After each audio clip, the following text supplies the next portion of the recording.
أزهار تدوم يوما واحدا، لكنها تترك أثرها طوال العام.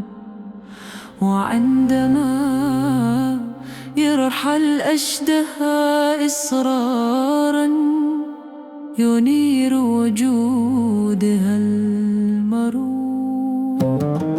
الحياة ليست مخصصة للمخادعين فقط، ولا لمن يحملون سكينا بين أسنانهم. الحياة لا تحسب بالثواني، بل بكيفية القضاء. كل لحظة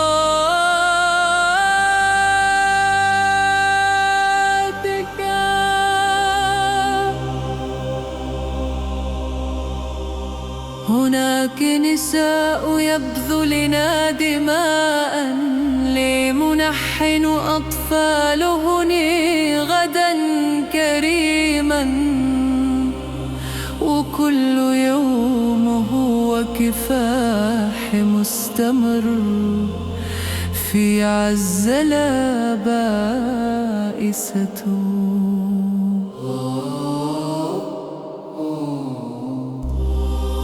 لا تشرق الشمس إلا في عيون، وعندما يخفت الضوء على المنافذ يتخلين عن حلم، بينما ينكسر قلبهن في الداخل. الحقيقة هي أننا غالبا ما نكون وحيدين، نواجه آلامنا نتآلم بالقوة، ثم نلجأ إلى عيوبنا. على طريق ضميرنا ندفع ثمن المخالفة، لكن لا ندخل أبدا دون اتخاذ الاحتياطات الحلت لتجنب الأذى، لتجنب تلطيخ وجوهنا. لا شيئا يوقفنا، ومع ذلك نستسلم عند أول عقبة تهب، لتطلب من يريد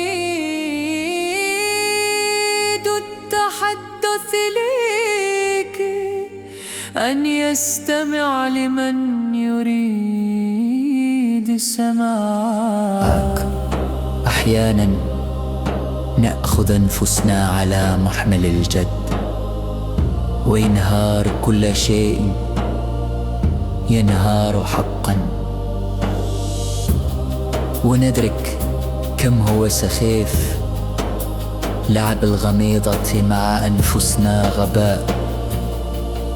لا أحد يدخل دون إذنك، لكن الجميع يدخلون من الباب المجاور. جميعنا ملوثون في كل مكان بأمواج بائسة شرسة. لنحرر أنفسنا، علينا عزل أنفسنا عن العالم، ومع ذلك نحن هناك في الداخل حتى النخاع. تسقط الدمع من وجهك الجميل، لأنك تعلم أن شيئا ما ينقصك أنت تفتقد في الداخل. هناك أزهار تدوم يوما واحدا، لكنها تترك أثرها طوال العام. وعندما يرحل أشداء يضيء وجوه المرور. الحياة ليست